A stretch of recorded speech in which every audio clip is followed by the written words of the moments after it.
Hi everyone, this is George Weber of gWebberArts. Most of you guys probably know me. I do a lot of different types of artwork.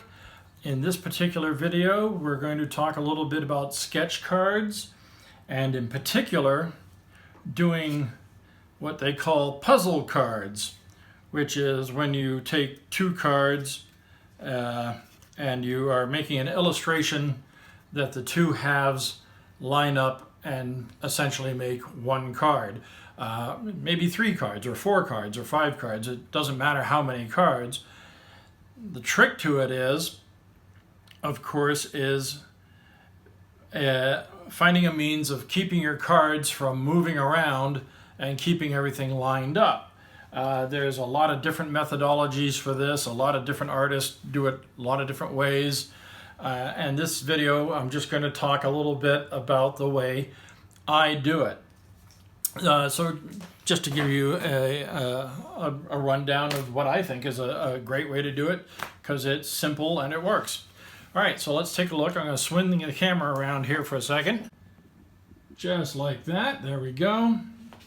All right, now, obviously, you don't really want to mount your cards to the board, your big drawing table, whatever it is, because you can't move this table around. If you need to change position to draw, you just can't do it.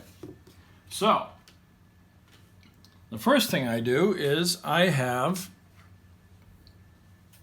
my little portable drawing board.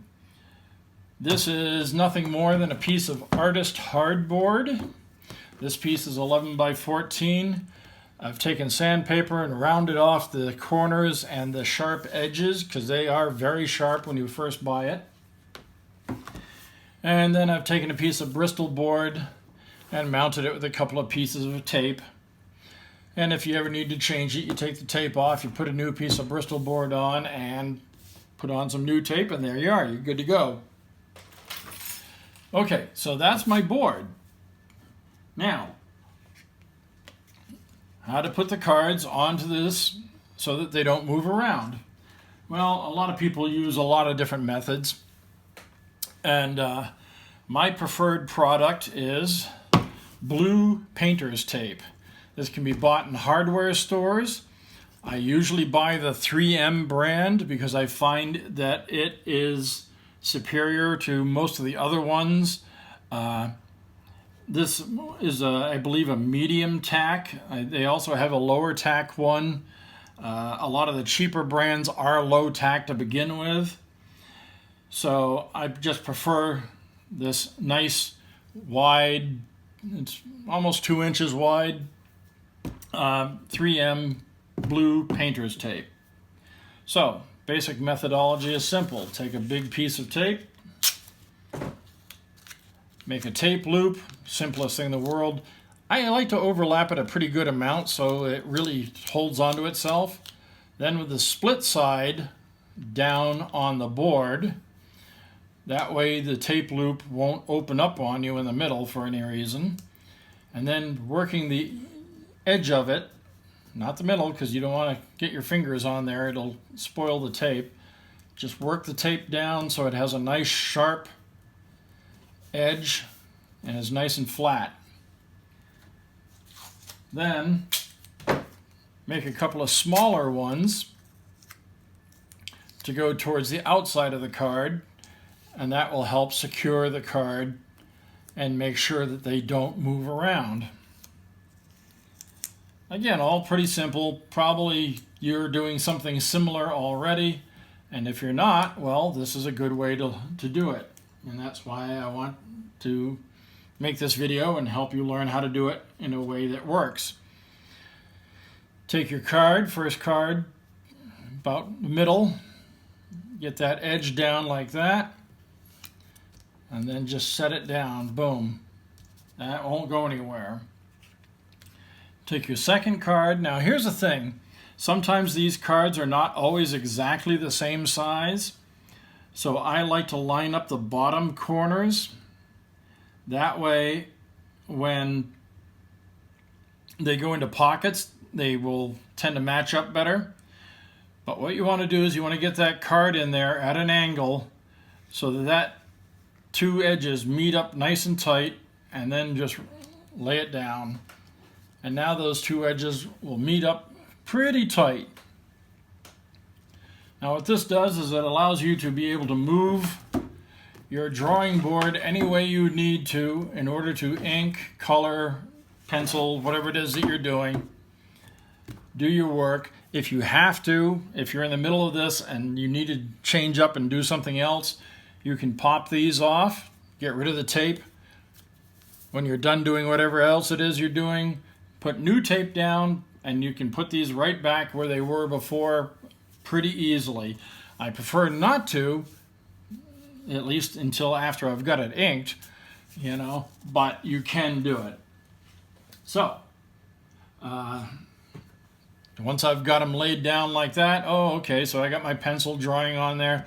I'll take my kneading eraser and I'll just kind of work over the pencil lines to soften them up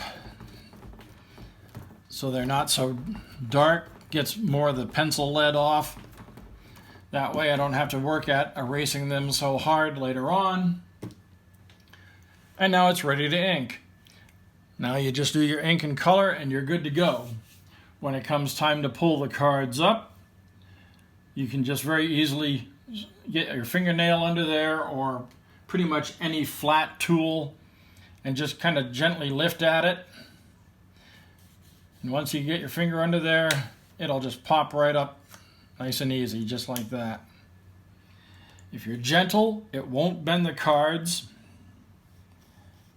You just have to work at it just a little bit to get off this main one, and then once it comes off that one, it'll come off the second one pretty easily too. This works especially well with cards that are very glossy coated. It comes right off of those really nicely. Ones that aren't so glossy, it will come off, but you just have to be a little more gentle and persuasive with it, and it'll come off clean. The tape will also, if you pull down on it, instead of going this way, pull down on it this way, it'll start coming off, and then you can just roll it right off, and it'll come right off your board nice and clean.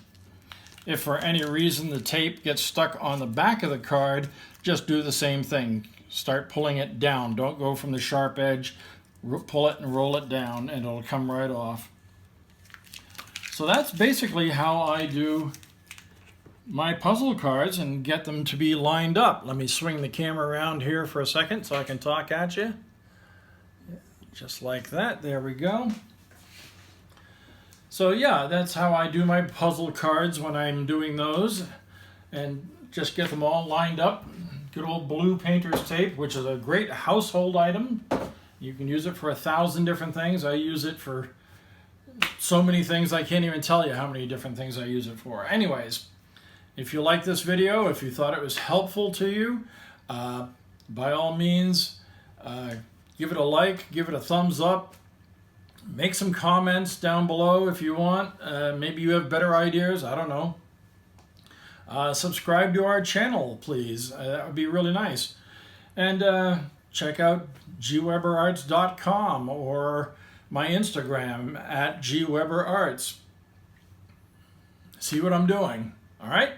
I'll catch y'all later on the next video. Have a great day.